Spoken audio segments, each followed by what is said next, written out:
Hi guys! Welcome back to my channel. So for today's vlog, gagawa tayo ng collage, DIY collage mirror or puzzle mirror.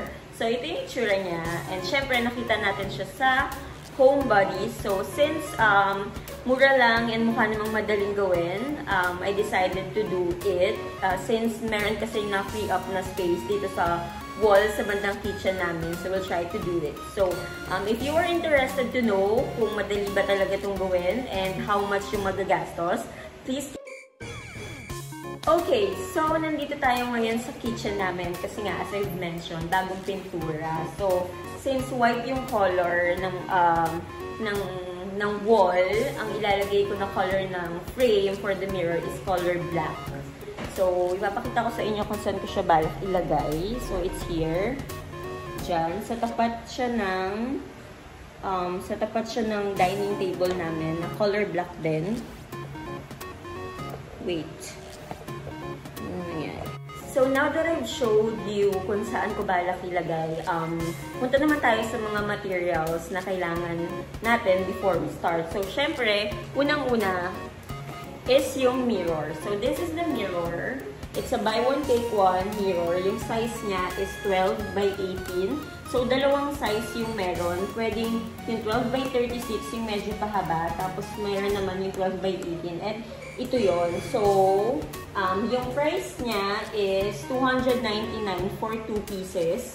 So, ang binili ko is 6 sets, which is 12 pieces. Tapos, yung color na kinuha ko is color black kasi nga white na yung sa wall namin. So, meron akong 12 sets nito na size 12 by 18. So, guys, yung frame pala niya is wood. And then, sa likod niya, merong paper na parang karton. Tapos, meron talian kasi pwede rin siyang isabit. So, ayan yung size. So, aside from the mirror is, of course, yung pandikit na gagamitin natin. So, yung binili ko is yung Celly's Liquid Nail High Strength. So, ayan. Iba-iba yung color nito, tsaka iba-iba yung gamit niya. So, nagtanong na lang ako sa Ace Hardware kung ano yung pwede kong gamitin. Actually, dapat is yung red, yung extreme, pero wala kasing available. Tatlong Ace Hardware na yung napagtunungan ko, wala pa din. And then, bumili din ako nitong gun. Para ito yung gagamitin na parang pang-push para lumabas dito yung pandikit. So, ayun. Kung paano gamitin to or paano buksan, nag-search ko lang din sa YouTube yung Celly's Liquid Nail. Tapos nakita ko doon, merong kinakat dito sa loob. Tapos kinakat din to. Tapos ipapump lang to ng ipapump. So, check nyo na lang din, isearch nyo na lang din para mas detailed po. So, ayun lang naman. So, 2 items lang yung kailangan natin. Yung mirror and yung pandikit. Also the gun. So, 3 items. Also pala, I want to mention na I've tried doing it na for the first time last time. Kasi, parang tinry ko siya. Pero, ang gamit ko that time is yung isang sinasabi nila, yung 3M na tape. So, ito yung itsura niya. Ayan, so tinry ko lang siya kung kaya lang hindi kaya. Tapos, nabasagan ako ng 2 salamin kasi nga nakadikit na siya after ilang minutes. Hindi namin napansin habang inaayos namin yung ibang mirror, nalaglag. Boy, tagal naman ito. Wag! Sandali ito, kakain ako eh. Ay! Sabi ko sa inyo eh. So, ayun, 2 salamin yung nabasag. Pero yung other mirrors naman are okay. So, we'll use the remaining mirrors and then kapag okay na, sure na tayo na okay gamitin to, we'll buy na lang yung 2 mirror na kulang. And then next is, i-plan muna kung paano ba yung positioning ng mga mirrors na binili natin.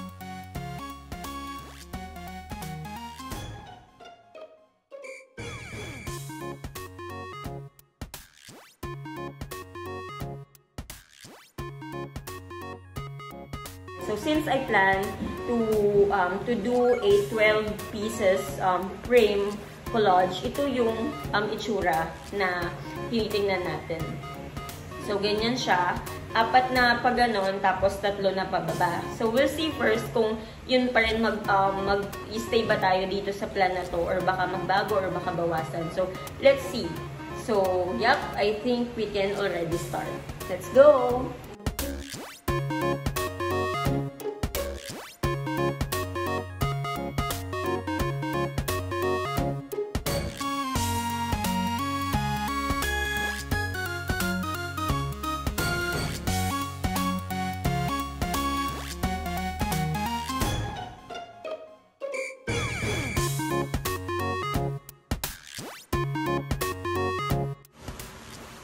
So, ayan, nalagyan na natin yung una. Sabi kasi medyo pa zigzag daw. Tapos, dinamihan ko na lang ng very sweet sa corners. Tapos,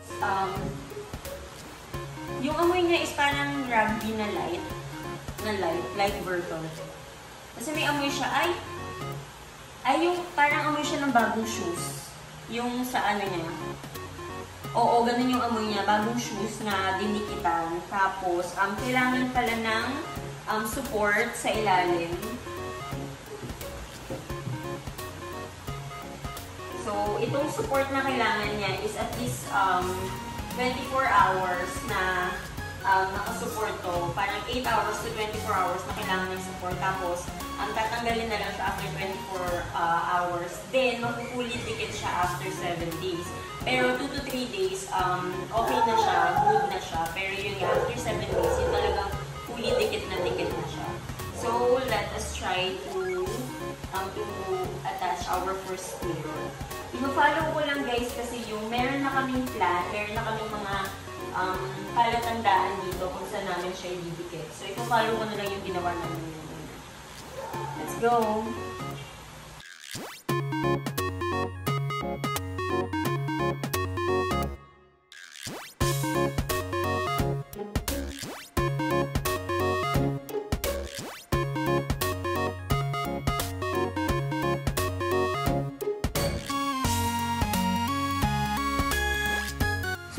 Kailangan pala matagal mo siyang i-press para dumikit talaga.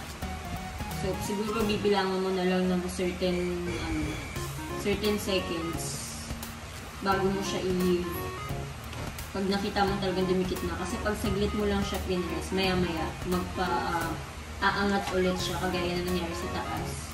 So, yung taas okay na. So, ito naman. Siguro later on malalaman natin kung gaano katagal dapat siya per seconds na i-press para, or yun nga, yung diinan na ma-secure na dikit na siya before tayo mag-proceed on the next mirror. So, ayan. Ayan!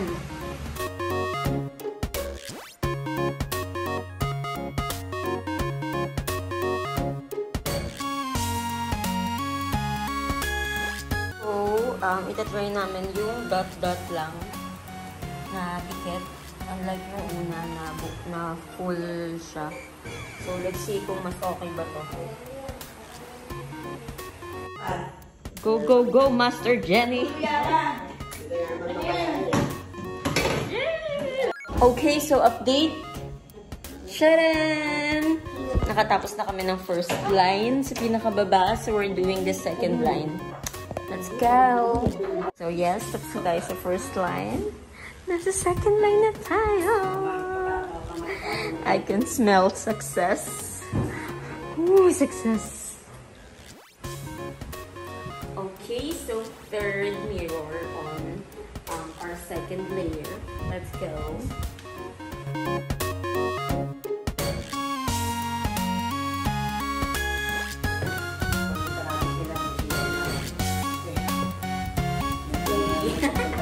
Okay, so last mirror na i-attach kasi dalawa na lang yung naiwan. Kasi nga dalawa yung nabasag before. So, bibili muna ako ng dalawa. Pag complete ko na yung sa third, sa pinakataas na layer, tsaka na namin siya kakabit. So, this is the last mirror. And, since kanina, ginawa na namin yung tuldok-tuldok na lang. Kasi parang napansin namin, mas madaling dumikit kapag ganun kesa yung full na dire-diretso. Dinadagdagan na lang namin yung sa mga corners para mas madali siyang dumikit. So, on to the last mirror for today. Let's go!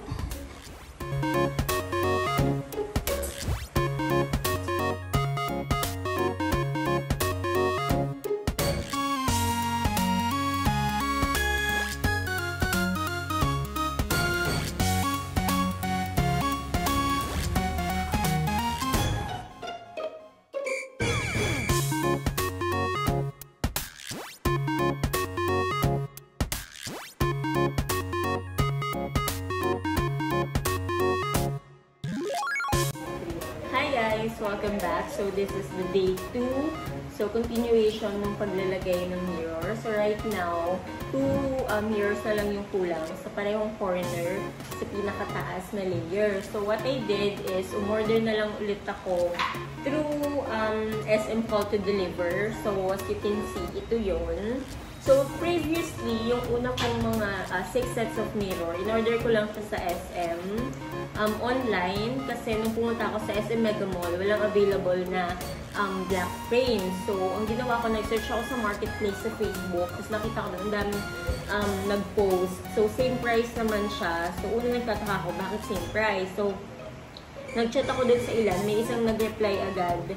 Tapos, yun nga, tinanong ko bakit same price sa mall, yung binibenta sa marketplace, kasi I'm expecting na mas mataas. Pero, yun pala, employee siya ng SM, and meron nga yung ganito, yung call to deliver. Hindi pa kasi ako aware that time.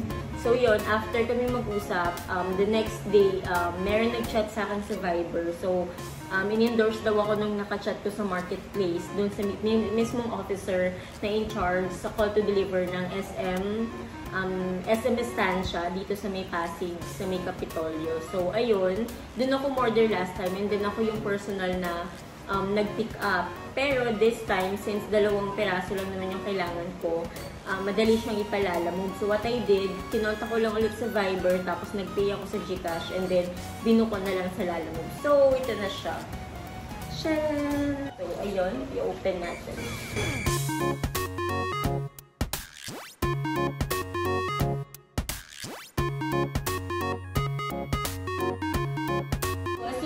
Guys, ito na lang na 2 kasi dinikit na namin to kagabi.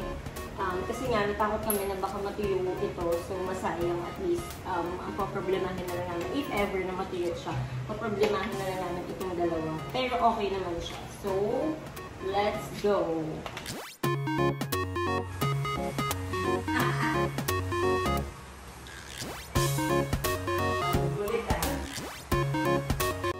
Ayun, so finally, tapos na yung DIY Collage Mirror. So, Boodle from Home Bodies. So, let's compute kung magkano yung mga nagastos.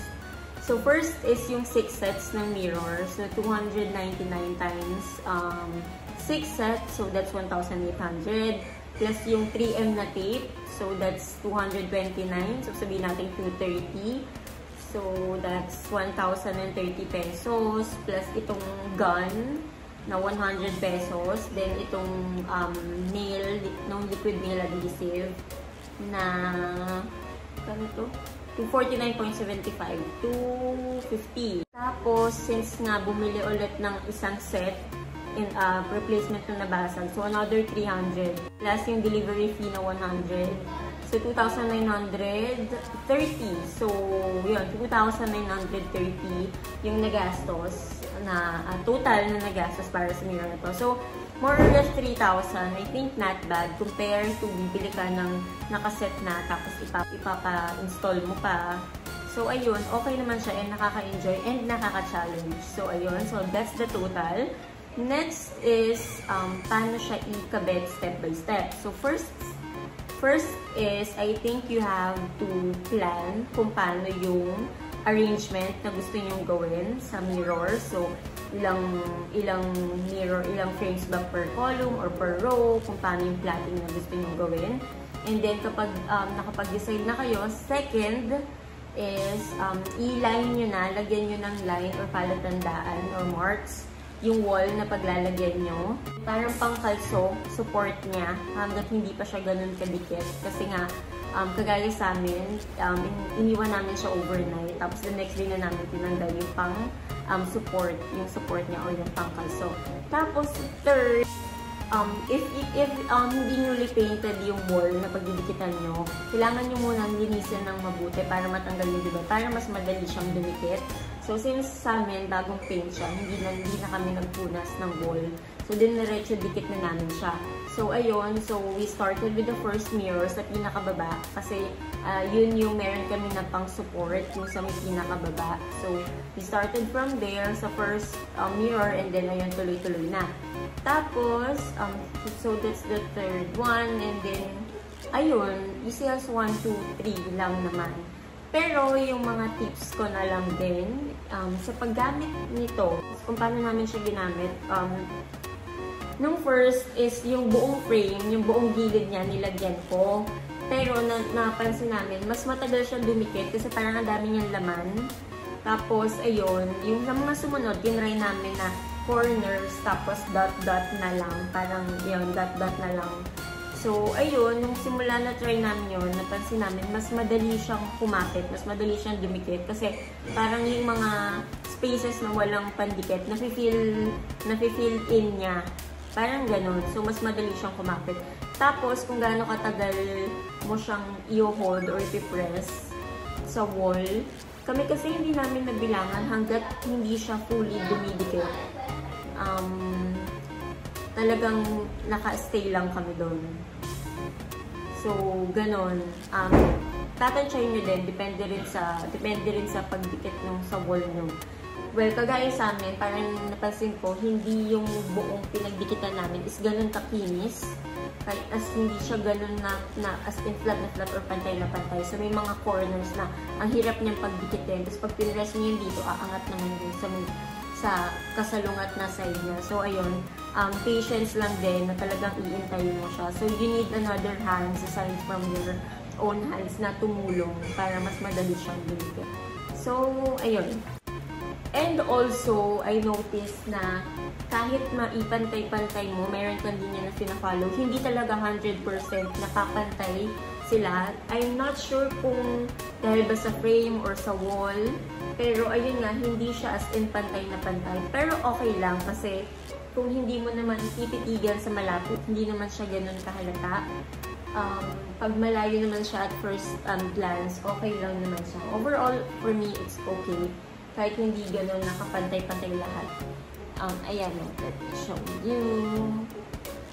Ayan, as you can see dito, ayan, medyo may nakausli dyan. Tapos doon, sa side na yon, yan. Meron nakausli, diba? Hindi siya pantay. Pero kasi yung mga unang mirrors naman na dinikit, pinalo lang namin yung mga nauna. Okay naman siya, kaya nga nagtataka kami. Bakit yung sa may bandang dulo, hindi na siya pantay. Pero overall, okay lang naman. So, ayun. So, ayun lang. If you have any question, please feel free to comment sa section box below.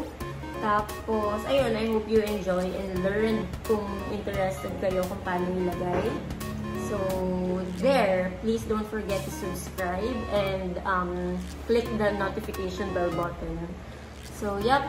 Thank you so much for watching. See you next my next one. Bye!